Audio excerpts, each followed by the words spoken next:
Jésus-Christ, notre seconde et seule chance. Chers frères, chères sœurs, chers amis, je vous souhaite la bienvenue à l'écoute du message de ce dimanche. Le titre choisi est Jésus-Christ, notre seconde et seule chance. Vous sourcillez en entendant cette association étrange entre Jésus-Christ et chance. Cela n'est pas surprenant. Donc, pour éliminer tout risque de confusion, permettez-moi de vous expliquer comment le mot chance est employé dans ce titre. La chance se réfère en général au sort favorable, par exemple quand on dit qu'on compte sur la chance ou j'ai eu la chance de le rencontrer. En général, la chance, c'est la probabilité que quelque chose, par exemple un événement heureux, se produise parce que le sort vous est favorable. Vous entendez souvent cette expression « la chance m'a souri ». Or, dans ce titre « Jésus-Christ, notre seconde et seule chance », le mot « chance » est employé pour signifier l'opportunité, la possibilité concrète, sûre et certaine de ce que Jésus-Christ fait pour tous ceux qui viennent se confier en lui. Dans ce titre, le mot « chance » n'a rien à voir avec les jeux du hasard, ni la faveur du sort, ni avec votre veine personnelle. Jésus-Christ, notre seconde et seule chance, désigne la possibilité certaine, ferme et assurée du salut et de la délivrance du péché, de la mort et de l'enfer par la foi en Jésus-Christ. Voici le premier point. Un désir de changement intérieur. Chers amis, je n'ai aucune idée des circonstances présentes de votre vie. Je ne sais pas dans quel état vous vous trouvez sur le plan spirituel, ni dans quelle situation morale vous êtes en cet instant précis. Je ne peux pas savoir ce que votre conscience est en train de vous reprocher ou de vous dire. Je ne connais pas le palmarès de votre vie. Je n'ai aucune idée des réalisations personnelles qui vous ont valu le respect et l'admiration des autres. Tout comme je ne puis dire quelles sont les actions, les pensées, les paroles ou les comportements dont vous n'êtes pas fiers. Toutefois, dans l'éventualité où vous vous trouveriez dans la situation dans laquelle la plupart d'entre nous se sont trouvés au moins une fois dans cette vie, je veux dire ce moment où presque tous ont exprimé le souhait d'avoir une possibilité de remettre à zéro le compteur de leur vie. Ce moment où nous avons exprimé le vœu, le souhait de pouvoir oublier ce qui a mal tourné, d'effacer ces souvenirs douloureux et désagréables, de refaire les choses, de prendre un nouveau départ. Ce moment de vouloir faire disparaître ces fautes lourdes dont les conséquences nous poursuivent toujours. Ces tâches morales, ces comportements détestables, ces attitudes qui nous ont déshonorés. Ce moment de vouloir censurer et de couper ces bouts du film de notre vie afin que le projecteur de notre conscience ne puisse plus nous obliger à les visionner périodiquement. Si telle est votre situation, je vous annonce que Jésus-Christ est votre seconde et seule chance. Jésus-Christ est celui qui peut et qui veut vous aider à sortir de votre détresse morale, émotionnelle et psychologique et à refaire votre vie. Jésus-Christ peut restaurer votre âme rudement éprouvée par les circonstances difficiles de la vie. Jésus-Christ, notre seconde et seule chance. Pourquoi seconde chance? Eh bien, tout simplement qu'après la première opportunité que nous avons tous maintenant, à savoir cette présente vie sur cette terre, il n'y aura pas de troisième opportunité, car la Bible le dit, il est réservé aux hommes de mourir une seule fois, après quoi vient le jugement. Donc, Jésus nous exhorte à saisir la seconde opportunité qu'il nous donne de refaire notre vie avant que la mort ne survienne. Pourquoi seule chance? Seule parce que la Bible dit « Il n'y a de salut en aucun autre, car il n'y a sous le ciel aucun autre nom qui ait été donné parmi les hommes, par lequel nous devions être sauvés. » Chers amis, personne d'autre ne nous propose une seconde chance pour que nous soyons sûrs que nous passerons l'éternité dans la présence de Dieu. Jésus-Christ, notre seconde et seule chance. Je vais maintenant partager avec vous des textes de la Bible qui nous expliquent comment Jésus-Christ peut nous aider afin que notre vœu pour un changement radical puisse devenir une réalité aujourd'hui même. Nous passons au second point. Dieu a un plan pour nous changer. Il est bon de vouloir changer et de refaire son image, tant spirituelle que physique. Considérez votre désir, votre vœu ou votre souhait pour un changement profond intérieur comme la voix de Dieu. Car la bonne nouvelle est que ce projet pour notre transformation individuelle a été dans le plan de Dieu depuis l'éternité. Déjà par le prophète Ésaïe, Dieu avait dit « Venez et plaidons, dit l'Éternel. Si vos péchés sont comme le cramoisi, ils deviendront blancs comme la neige. S'ils sont rouges comme la pourpre, ils deviendront comme la laine. » Je vous invite à écouter ce que nous dit la parole. Et je cite, « Nous savons du reste que toute chose concourt au bien de ceux qui aiment Dieu, de ceux qui sont appelés selon son dessein, c'est-à-dire selon son plan. Car ceux qu'il a connus d'avance, il les a aussi prédestinés à être semblables à l'image de son Fils, afin que son Fils fût le premier-né entre plusieurs frères. Et ceux qu'il a prédestinés, il les a aussi appelés. Et ceux qu'il a appelés, il les a aussi justifiés. Et ceux qu'il a justifiés, il les a aussi glorifiés. » Fin de citation. Ce texte nous explique les étapes de notre changement conformément à l'image de Jésus-Christ, puisqu'il est dit que Dieu a un dessein, que Dieu a un plan pour nous rendre semblables à Jésus-Christ. Dieu nous connaît, il nous a prédestinés, il nous a appelés, il nous a déclarés justes par la foi en Jésus-Christ. Et le résultat final, c'est notre participation à la gloire de Jésus.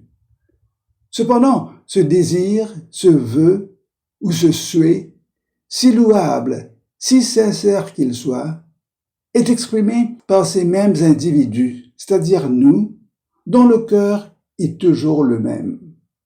C'est ça la problématique. Nous voulons changer, or, notre vie, nous la vivons avec le même cœur inchangé. La Bible nous présente notre problème de manière imagée en nous mettant face à cette question. Un Éthiopien peut-il changer sa peau et un léopard ses taches? De même, pourriez-vous faire le bien, vous qui êtes accoutumés à faire le mal? Aussi, vous conviendrez qu'il est impossible d'espérer des résultats et des effets différents sans changer la cause ou la source de nos actions et de nos comportements. Car la même cause produira toujours les mêmes effets. Pour cette raison, il est primordial que notre désir, que notre souhait ou que notre vœu de transformation radicale soit informé par la parole de Dieu. C'est-à-dire que notre désir soit remodelé pour épouser la forme que Dieu projette de lui donner. Nous passons au troisième point, la nouvelle naissance. La Bible dit que la foi en Jésus-Christ nous donne un nouveau cœur, une nouvelle nature. Jésus nous change en nous accordant une naissance spirituelle. Par la nouvelle naissance, nous renaissons dans la famille spirituelle de Dieu. Et c'est cette nouvelle naissance qui nous ouvre la porte à une seconde chance avant qu'il ne soit trop tard.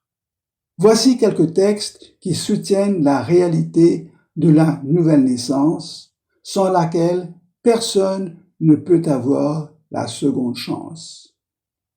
Je cite, « À tous ceux qui ont reçu Jésus dans leur cœur, à ceux qui croient en son nom, Jésus leur a donné le pouvoir de devenir des enfants de Dieu, des enfants qui sont nés, non du sang, ni de la volonté de la chair, ni de la volonté de l'homme, mais de Dieu. » Fin de citation. Chers amis, lors de notre première naissance physique, nous avons hérité la nature de désobéissance et de rébellion d'Adam et d'Ève. C'est ce que nous dit la parole de Dieu.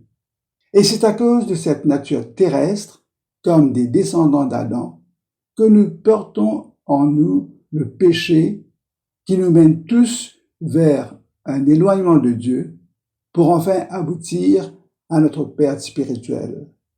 Vous vous rappellerez cette parole de Jean-Baptiste, « Celui qui est né de la terre et de la terre. » En fait, nous sommes esclaves du péché. Nous commettons le péché parce que nous sommes pécheurs de naissance. Ce sont nos péchés qui nous attristent. Ce sont nos péchés qui sont la cause de notre honte devant Dieu.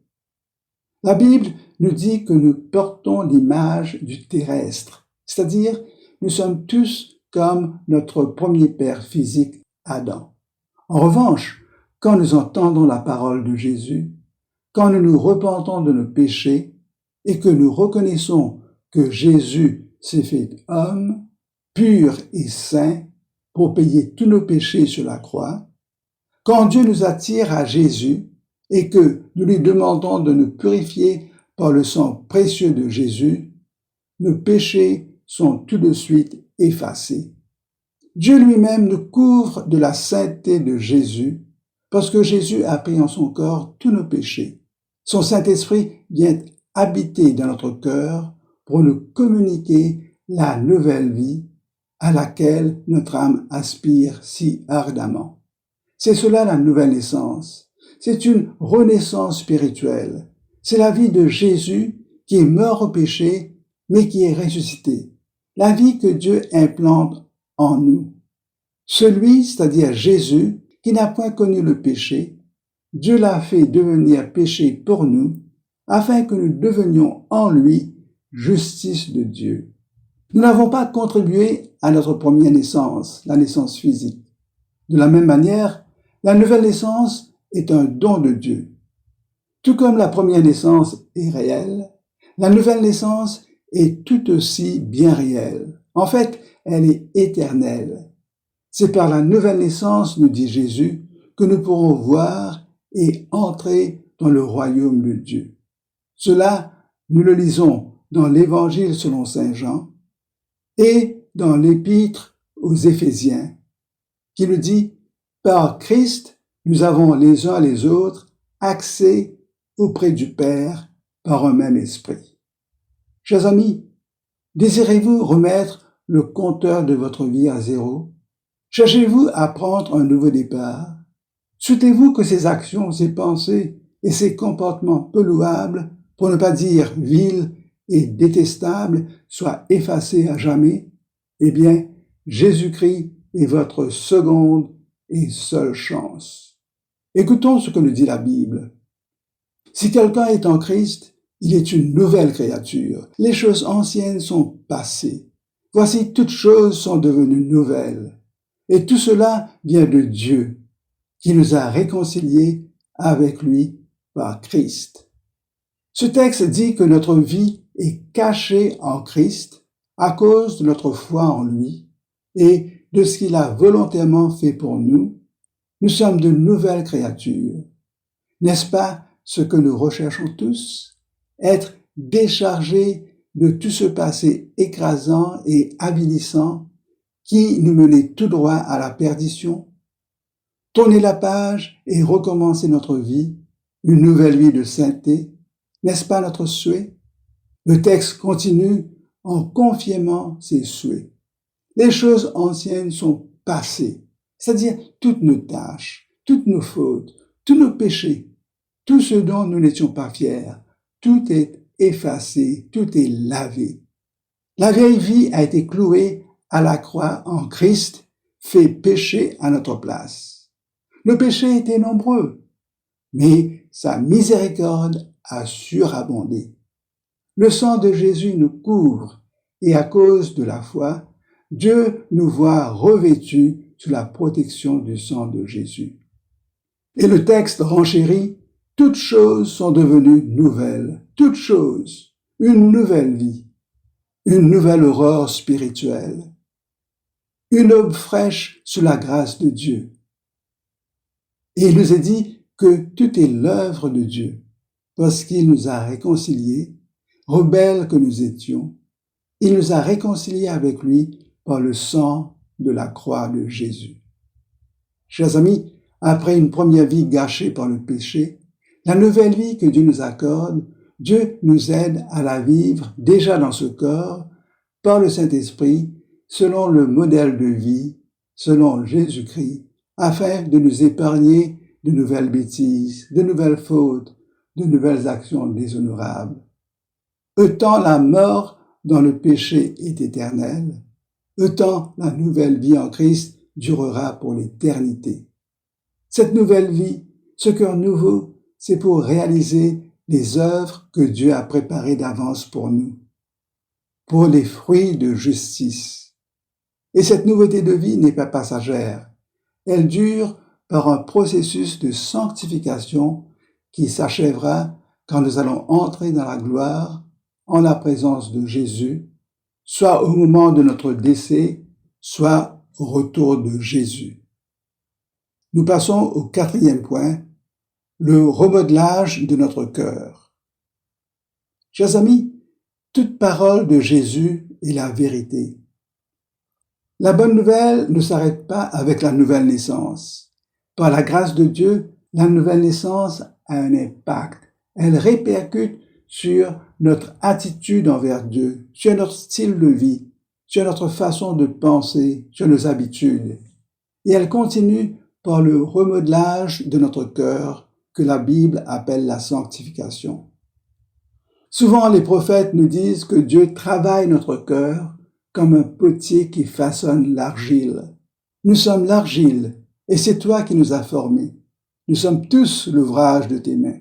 Ce processus de modelage se fait par l'action de l'Esprit de Dieu dans notre cœur après la nouvelle naissance.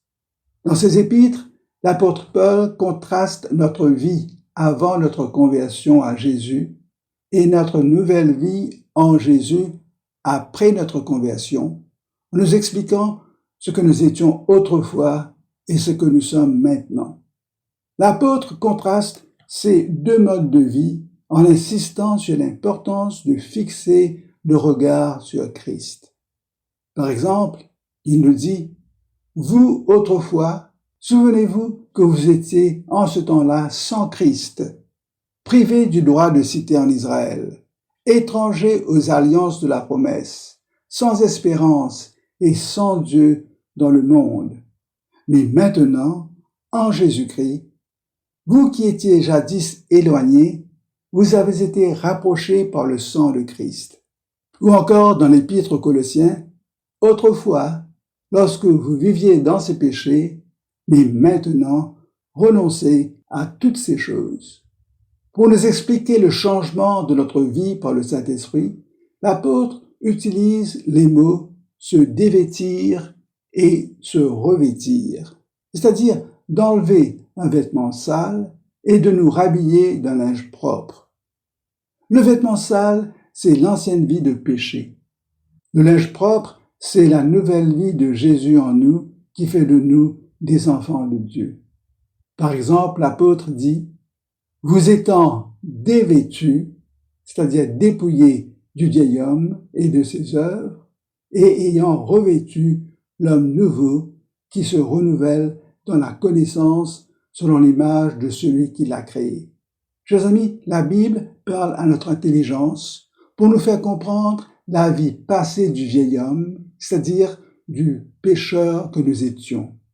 Elle nous dit de revêtir l'homme nouveau en nous renouvelant intérieurement dans notre esprit et par la connaissance de la parole de Dieu.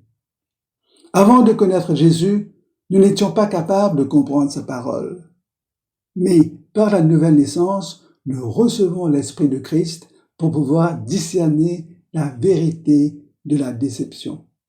Ce renouvellement de notre être intérieur est le travail de l'Esprit de Dieu en nous. Et pour que l'Esprit réussisse à remodeler notre cœur, il a besoin de notre attention et de notre disposition. La Bible nous dit d'écouter Jésus, d'accepter la vérité de Jésus qui nous instruit à nous débarrasser, à nous dévêtir de notre vie passée, du vieil homme qui se détruit par le péché. Et la Bible nous exhorte d'être renouvelés dans l'esprit de notre intelligence, à revêtir l'homme nouveau, créé selon Dieu, dans une justice et une sainteté que produit la vérité.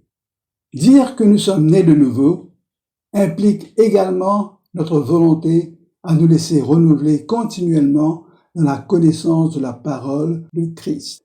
La nouvelle naissance est le commencement d'une vie nouvelle qui grandit et qui s'épanouit de jour en jour alors que nous apprenons à vivre, à regarder à Jésus qui nous a délivrés de l'esclavage du péché et qui nous guide comme notre berger en prouvant la puissance de Dieu de nous transformer afin que nous lui soyons agréables. En guise de conclusion, nous dirons que Jésus invite tous ceux et toutes celles qui souffrent dans leur âme à cause des échecs moraux et spirituels et qui souhaitent prendre un nouveau départ, de venir à lui. Voici son invitation à chacun, à chacune d'entre nous. Venez à moi, vous tous qui êtes fatigués et chargés, et je vous donnerai du repos. Prenez mon joug sur vous et recevez mes instructions, car je suis doux et humble de cœur, et vous trouverez du repos pour votre âme, car mon joug est doux et mon fardeau léger. Chers amis, pour démontrer que vous acceptez cette invitation de Jésus, terminons par cette prière. Seigneur Dieu, je te dis merci pour ta parole qui m'a parlé. J'ai compris que tu veux nous donner à tous une seconde chance, que tu nous as envoyé Jésus-Christ qui seul peut nous décharger des fardeaux et des échecs que le péché a empilés sur notre dos, dans notre cœur et dans notre conscience. Seigneur, aide-moi à saisir par la foi cette unique opportunité de changer et de renaître en plaçant toute ma confiance en Jésus, qui a vécu une vie sans péché et qui s'est offert en sacrifice sur la croix et qui est ressuscité. Seigneur, je reconnais que j'étais offensé parce que j'étais esclave du péché. Je me repens et je te demande de me purifier par le sang de Jésus. J'accepte Jésus dans ma vie. Je déclare de ma bouche que Jésus-Christ est Seigneur. Je crois que Jésus-Christ est ressuscité des morts. Seigneur, sauve-moi et revêt-moi de la justice de Jésus. Je t'ouvre mon cœur afin que la parole de Jésus y pénètre et que, dès aujourd'hui, je puisse me soumettre à ta volonté. Instruis-moi en renouvelant mon intelligence et mes pensées pour que, par la puissance du Saint-Esprit, tu me montres comment vivre ma nouvelle vie. Mets en moi une soif pour ta parole pour que je puisse apprendre à vivre dans la sainteté jusqu'au retour de Jésus. C'est en son nom que je te fais cette prière. Merci. Chers tous, merci de votre attention. Que par la foi en Jésus, vous fassiez tous l'expérience de la nouvelle naissance et que vous puissiez témoigner pour dire que Jésus m'a donné une seconde chance. Gloire à son nom. Merci de nous contacter sur le 5 251 4952. Le 5 251 4952 pour tout éclaircissement. Que le Seigneur Jésus vous bénisse ainsi que tous vos proches. À bientôt.